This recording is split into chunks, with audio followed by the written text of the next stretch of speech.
Hello, everybody. We have another news-filled day, and I have a few topics, but they're pretty big topics that I want to show you that have been discussed recently in the last couple of days. We're going to talk about a little bit of Hytale versus Minecraft drama, more community drama than anything, although Simon did weigh in on it. We have a huge discussion about difficulty, which I actually am going to want your opinion on. We have a discussion that Simon has started on waypoint travel, and a crazy tool that has been shown by one of the Hytale developers that you are going to want to see. So as always, if you enjoy these types of videos, please press the like button, subscribe to the channel, and be sure to use code PROW8413 when you purchase Hytale or anything in game. So jumping into the first bit here, I will admit that I started kind of a little bit of this drama, but I'll give a little bit of context to you here in a moment. I did this original post that says, okay, who does the build better, Hytale or Minecraft? And we have this gatehouse build that was done by the level designer from Hytale, just to showcase Hytale's building. Then we have a couple of content creators recreated that in Minecraft. Chaser and Cypress did. So I was just kind of curious which ones people liked better between the two. And just to be like completely upfront, I think they both really look really good. I personally like the Hytale one better, but I do like the way that the Minecraft one looks as well. My problem though was that you had a lot of people fighting in here, a little bit of Hytale people, but at least from what I saw and what I got tagged in and the retweets on this were a lot of Minecraft fans. So I said the reaction to this post is insane. LOL. Hytale fans, I like Hytale one better, but the Minecraft one looks good too. And then Minecraft fans were like, OMFG, Hytale sucks. Stop comparing it to my game. I hate all of you. Chill out. Hytale isn't killing Minecraft. You don't need to be, and I think I said the last thing there was insecure. So I did stir the pot a little bit, but my main point is this, and this is how I feel about it. Both games are really good. You can have favorite parts of either one of them, and you can like playing both of them at the same time. We don't really have a reason to put down one game over the other. Just let people like whatever game they want to like. It doesn't matter at the end of the day. Whatever makes you happy makes you happy. Simon did jump into this though, and he said, oh no, $1 trillion company has a tiny bit of competition that is going in a completely different direction. How dare Hytale is working on a passion project? How will my $1 trillion company pay their shareholders? FYI, I have a lot of Microsoft stocks. Do they? Real gamers understand that new games are good. Look how impactful PoE was to the genre, completely changed the space and how Blizzard pushed their season's content. So here's the main point to take away here. Competition is good. If you are a Minecraft fan through and through, and you only plan on ever playing Minecraft, you don't even care to look at other games. That's definitely fine. That is your prerogative to do so. You should still want these other games to do good, because when other games do good, the game that you like to play is going to be pushed to do even better. The comparison that Simon gave here, if you're not aware, Blizzard had owned for the longest time the ARPG space with a game called Diablo. Diablo 1 and 2 created the genre, and then Diablo 3 continued it. PoE, or Path of Exile is the name of the game, was a small startup indie studio game at first, and it has grown into a behemoth of its own to the point where, at least in terms of content, videos and streams and avid fan base, like really avid fan base, it's a bigger game than Diablo is now, I would say. Maybe not in total players, but in terms of the things that I just said there. And because of their popularity, it has pushed Blizzard with Diablo to just do better with their game. So instead of just releasing a bad game or bad updates to their game, they communicate with their community frequently because they know they're being compared against what PoE does. And they want that comparison to look favorable to them. Why wouldn't you? If you're going to be compared to a game that is doing good, you want to also be seen as doing good. So I'm just going to leave it like that for Hytale and Minecraft. If Hytale at some point looks like it's doing better than Minecraft in terms of decisions that they're making and things they're doing in their game, then the natural reaction from that from Mojang and Minecraft will be, oh, well, we know people are going to compare these two against each other because they are similar-ish games. They look similar. They have a lot of similar elements to them. People are going to compare them. So Minecraft, Mojang is going to want to look good in that comparison, and will push them to do bigger, better updates with less bugs and more things that people like. Okay, and at some point yesterday, Simon had mentioned how he's just kicked back on the sofa today because he's not feeling good, and he is relaxing looking at Twitter. So I tweeted at him and I said, okay, Simon, since you find tweeting relaxing, difficulty question. Will Hytale have at least 4 difficulty modes? Peaceful, easy, normal, and hard. I've always played on hard. My kids swap between peaceful and easy, and I know people across that spectrum. Simon responded and said, not for release, planned eventually. Zeusly said, so only normal mode now, question mark? And then Simon said, trying to add some settings in time. I don't know if we can make it. Now, this did lead to a little confusion on my part because my assumption is peaceful mode, like in Minecraft, means that there's no mobs or you don't have to fight any mobs. They're not there. So I made a post just letting my audience know, hey, for those who don't really like combat or challenging PvE experiences, you will eventually have an easy mode so mobs won't be challenging, and a peaceful mode where you don't have to deal with hostile mobs at all. This assumption was wrong on my part, and Simon did correct me.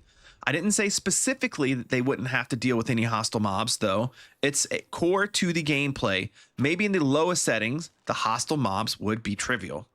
All right, I'm going to give my opinion on this here in just a second. But first, Allegro says, I think reducing bosses' health and canceling their signature moves in the easiest mode would make most people feel more comfortable. Or it could have the same effect of making mid-level mob spawns extremely rare and thinning out low-level mob density. Simon just responds, yes. Zeusly says, I know people who really don't want hostile mobs in their world. I think it would be nice to have a world option, not a game mode, to prevent them from spawning. To which Simon responds, we are planning dungeons, boss fights, quests, and other challenges that involve a lot of hostile monsters though. This is not Minecraft. Void Tire jumps in and says, don't get me wrong, dungeons and missions are great, but players will finish them within the first few days of release, and there needs to be something to do after that. This is in response to what Simon said here, which a lot of people take as the only thing that Hytale is focusing on is fighting, which is not the case. Simon responds and says, brother, living world / core gameplay first, dungeons, etc. much later. Replayability is critical. So when you see Simon talk about dungeons, boss fights, quests, and all these different things, this is his end vision of the game. It's not his get it in right now over everything else vision of the game. So just keep that in mind. And ultimately, that leads me to the discussion about difficulty. So I did do a tweet on this, but basically what I said, it was really a series of tweets where I went back and forth debating a community member respectfully. I do respect his opinion of the way that he sees things, but this is the way that I see it. Difficulty settings are there for a reason. Some people, especially in this type of game that is also a sandbox, block placing, building cozy game on top of all the other things that Simon has said that it's going to be. Some people just don't like monsters. They don't want to fight. I know a lot of them in my community that watch my guides for Minecraft.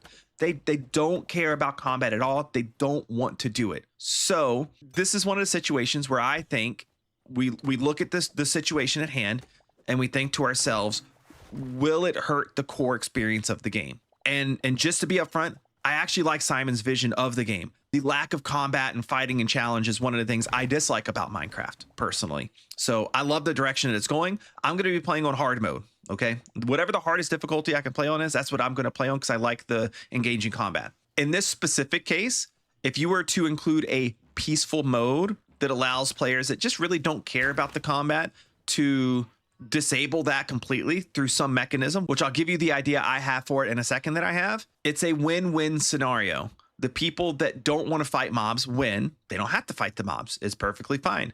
The people that do want to fight the mobs, like me, we still get to fight them. So nothing actually has to change about the design of the game at any point. Like literally 0% of the intent of the game needs to change to accommodate these people that don't want to play with mobs in the game. So that's how I view it. You should do it not because it changes your specific thing or not, or how you want to play specifically. But in this case, changing this or giving this option allows people that do want to play that way and does not affect people that don't want to play that way in any way, shape, or form. So ultimately, here's my suggestion on difficulty. I might do a larger video about this, we'll see. But my suggestion is actually quite simple. Unlike Minecraft, where in peaceful mode, it actually removes hostile mobs from the game completely, which actually breaks the core experience of the game. If you've played peaceful in Minecraft before, you know that you can't do a ton of things because there's a lot of things you have to do because mobs exist in the game. So peaceful mode of Minecraft actually is not functional. It's actually a bad experience. In Hytale, the way I think they could do it is the mobs are still in the game, but their AI that tells them to fight the player back when they're hit just doesn't exist. So basically you can just wail on them and kill them and get the stuff from them, and they never even try to attack back. And we know this should be easily possible because Slikey, their technical director of Hytale, has said that you can actually easily remove behaviors from mobs. You can just take behaviors out. So whatever behavior has them attack the player, just remove that when peaceful mode is enabled. Problem solved. That's a good peaceful mode. Yes, the players will still have to see the mobs. They're going to have to give a little because it creates a better experience. It doesn't create extra work for the team to have to like design this whole thing around peaceful mode just to make it playable. Next would be easy mode. Easy mode would have it so hostile mobs will not attack you unless they are first attacked, and they're going to have less health, less difficulty, you know, whatever it is that makes them easier to fight, they'll be easier to fight as well. So if you still want to fight the mobs to some extent, but you just don't want them like chasing you all over the place every single time they spawn in or whatever, then you could put it on easy mode. The normal difficulty, of course, would be normal. Hard would be the mobs are harder. Maybe there's even like a super hard mode or whatever that makes the mobs not only harder, but makes the whole gameplay experience harder. Maybe you can't sleep, so you have to play at nighttime or something like that. I don't know. But the peaceful and easy mode are the main ones here. And I think that would be a perfect place to put the game for people that like that experience without hurting people that like the harder game experience like myself. Okay, next we have some travel news. Pexva says, is it possible to get this implemented? Would be sick. And also teleport system so I can teleport to my death and teleport to my friends. Would that be possible, or rather it be a mod instead? If anything, Waystone would be sick. Simon responded and said, we have teleportation gateways in exploration mode like Valheim. So I wasn't familiar with Valheim's. Obviously I know what a waypoint or a gateway is. So I wanted to see specifically what Valheim does. And we don't know if Simon means mechanically if everything would work like Valheim's, or he's just talking about just the base like method of teleportation. But this is how Valheim works. I'm not going to read this whole thing, but there's a couple points I wanted to point out. First of all, linking. To link a pair of portals, you must set an identical case sensitive tag name on both of them. So you would name one swamp base, you would name the other one swamp base, and then you would be able to teleport back and forth between the two. Now, Valheim, they have some limitations. You cannot take ores. So they call them metals. So copper, iron, silver, whatever your different ores are, whether they're an ore or ingot form, you can't take those back and forth in the waypoint, in the teleporter. You can't take pets. There's certain items you can't take, like unique and special items. Things like that can't be teleported. Now, I don't think the early iteration of this in Hytale will have any sort of restrictions, but I'm going to put the question to you guys. What sort of restrictions, if any, do you think would be fair for a teleportation system in Hytale? Now, I fall on the more strict side of this personally.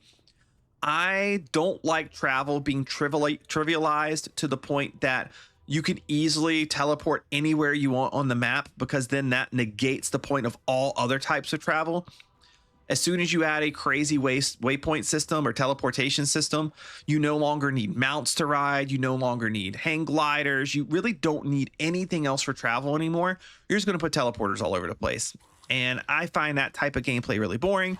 Yeah, people can engage with it or not engage with it if they want to or don't. But we know how video games work. Whatever the path of least resistance is, all players are going to take.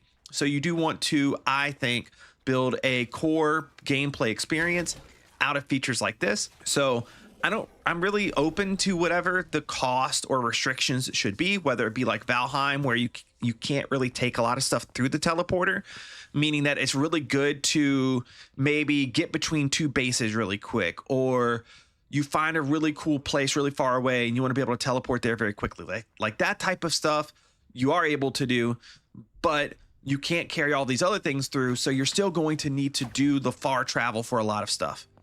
Or you have some sort of larger cost associated with it and you make it more of a like mid to end game type system where you can't easily place teleporters everywhere. And even if you do place them everywhere, the material in which that you pay, the cost that you pay to teleport is hard enough to get to where you have to think about teleporting before you do it. Like you don't just teleport 100 times in a day. You only use the teleportation for really important moments. Like, I don't know, I need to move a ton of things from one location to the other. I'm going to stack up everything I can and move it all at once. And that's my one teleportation for the day that I'm going to use. Something to that nature is where I would love to see it implemented. That way I'm still incentivized to, fly the different ways you can fly, or travel on ground the different ways you can travel on ground. And the teleportation's more of a niche scenario use. And lastly, I want to show you this video. This is from the Hytale account. We've just added a fun feature to our creative tools, model importing. Can't wait to see all the crazy builds you do with it. And here we go. Here's the video. Creation tools, import OBJ, block height 200, import to clipboard, and he clicks, and bam, it pulled this object in. And it did it almost instantly. 843,000 blocks were generated in a matter of about 1 second. That is absolutely insane. Not only that, but Simon responded and said, you could 3D scan a city, a dog, or yourself. And I just got this one in right here. It just happened today, where Qatar said, I pasted an OBJ of the entirety of New York City today. 20 million blocks, no biggie. And then he did say it took a minute, but it worked. That's crazy. So my question is, who's going to be the first one to import the entirety of planet Earth? That'd be really crazy. I don't know how this 3D modeling stuff works. I've only seen it to where it imports a single block. So it's more like modeling clay or something than anything. It would be really cool if there's a way that when you import stuff like this, that you can actually, I don't know, set terrain. Imagine you import a entire country into the game, but you just do the country topographically, like the mountains and the rivers and that type of stuff, and it actually puts that stuff in for you. And then from there, it'd be free for you to build on it, whatever you want. That'd be really cool. Next, since Qatar was active on Twitter, I thought I would poke him and see if I could get some information out of him. So this is something that I wonder about as a creator, and I'm sure you guys that like to watch Hytale content will care about this too. I said, not sure if you can answer this, but I feel like it's probably mostly within your realm of work. Is game state capture possible yet, or on the roadmap, so we can record our gaming sessions, play them back, and capture them with the machinima tool? Basically, I'm asking about replay mod here, if you're familiar with what that is in Minecraft. Essentially, you record everything that happens in the game itself, and then you can open up that recording of the world, and then you can play it back and watch it from any camera angle. It's really nice. Great for content for sure. And Qatar says it's on the roadmap for ideally before early access is over. I know that's vague, but machinima editor improvement is coming in the first months after launch, which will be the beginning of the technical foundation for allowing game capture. This is great news because I definitely didn't expect this to be something soon. It's amazing to know it is on their roadmap to do. And we're probably definitely over 1 year, probably over 2 years out before we see it.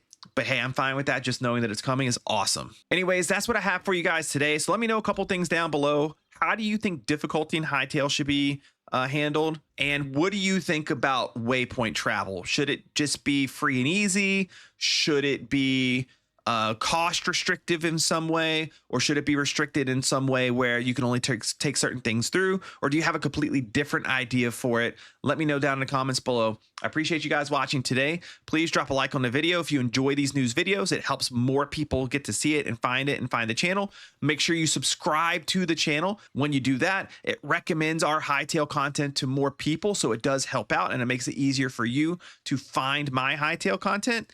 And lastly, make sure you use code PROW8413 if you purchase Hytale or anything in game. Thank you very much. I appreciate you guys, and I hope you have a great one. Bye-bye.